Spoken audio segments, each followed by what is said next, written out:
I'm sure that the majority of people listening to this don't want to tune in and listen to just what good gigs I've been having. And last night was an absolute car crash.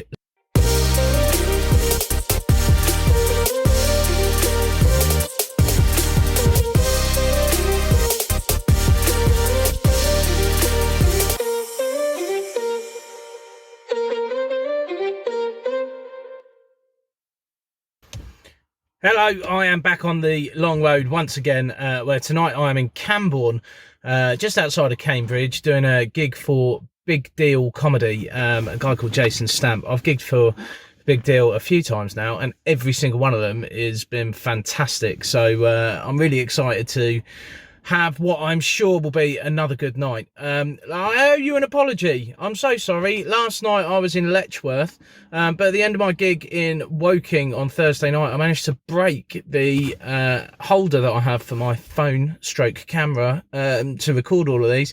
So I wasn't able to take you with me last night, and that was an error, because I'm sure that the majority of people listening to this don't want to tune in and listen to just what good gigs I've been having. And last night was an absolute car crash. So I'm sorry that I didn't take you along for that.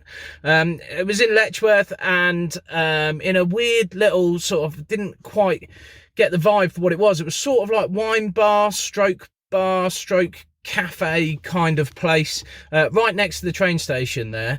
It was their third night running it, and they told me that the first one they had Ben Briggs headlining. Now, Ben Briggs is an absolutely fantastic act. Not only that, he has his own podcast as well, which is very much worth checking out. And he has also been probably the only person who I've met who says that they listen to these as well. So hello, Ben, if you are listening, please do go, and everybody else go and check out what he is doing with his podcast. Last night was a place that could have done with Ben, with his slightly brash, slightly not caring attitude, because it was a quiet night to begin with, at least. Well, let's put it this way. The MC went on at the beginning of the night and spoke to every single audience member before bringing me on. So that's how many people there were in the room.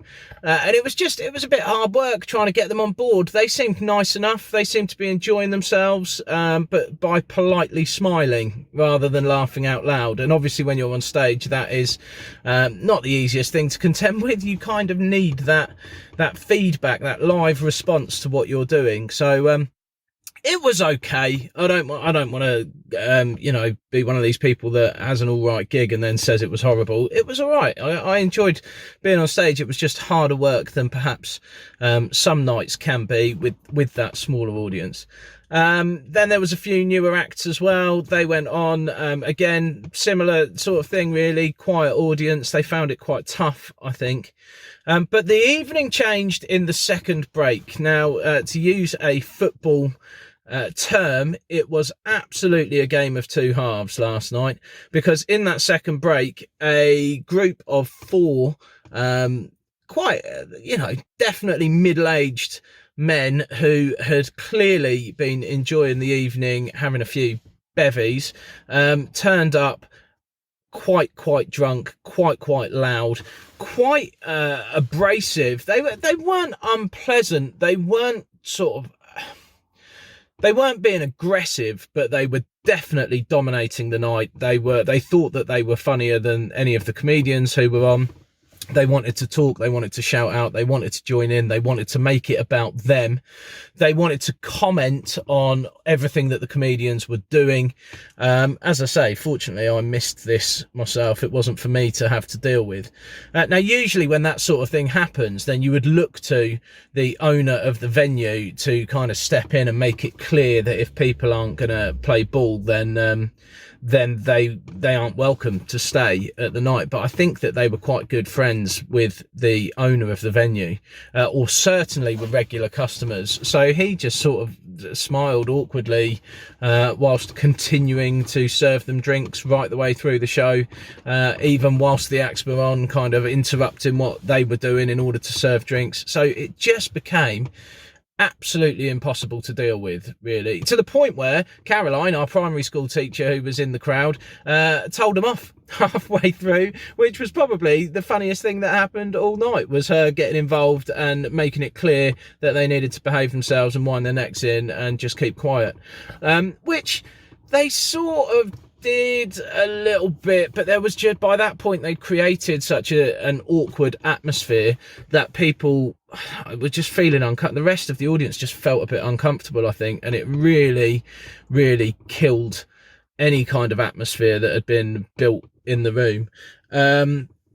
Even to the point where midway through the final act, the headliner, two of these men got up and left because they'd had enough and didn't think it was good enough for them anymore. And the rest of the audience applauded their exit. And that did change things, to be fair. They relaxed a little bit. There was a few more laughs after that. But to be honest, the headliner tried to struggle on manfully, but the damage had been done by then, and it just ruined the night, quite honestly. It was a car crash of epic proportions that I'm sure every comedian on the bill will be telling as a horror story when they go to new nights all over the place.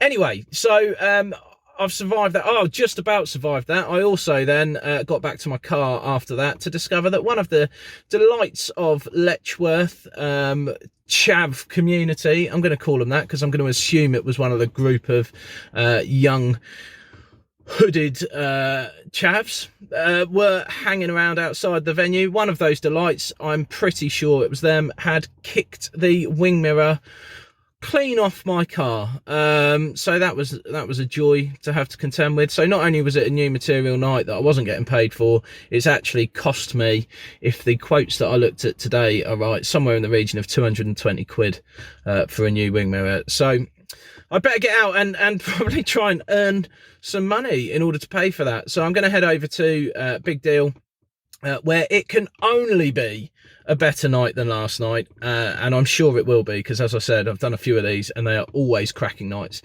Either way, I will check in with you when I'm done and let you know how it all goes.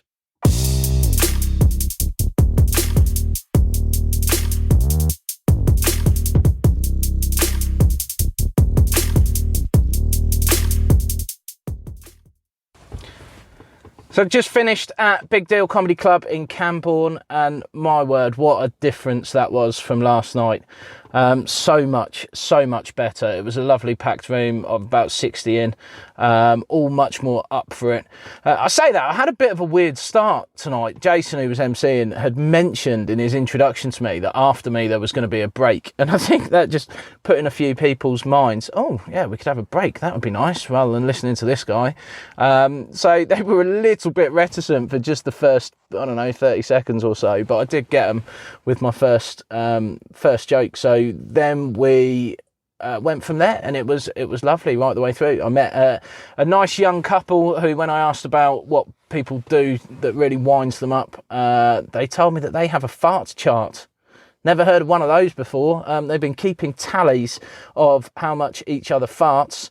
I did ask them if there was, points for quality as well as quantity, and if there was any kind of prize for this, but they seemed to not want to share too many of the details. So that was nice. There was also a young couple who were expecting their first baby, so that allowed me to have a bit of fun when I talk about having kids and some of the stuff that goes on with the delivery and having a sweep and all of that. It just felt a bit more playful, and I think that's quite nice, to try and get into that mood with the audience, where you're not just worried about rushing through your set, you're actually enjoying being there and having a bit of fun with them. So that was all good, and off the back of it, I've been booked for another gig with Big Deal, so that's the way it works, you have to go and do these gigs and plug away, and then hope that you do well enough to get booked for some more stuff, and then hopefully I will be making waves in the future. Another thing that was really good was that Jason said to me, we were talking about acts, and we were talking about middle acts in particular, who don't stick around for watching the headliners, and he said, I don't understand why people do that.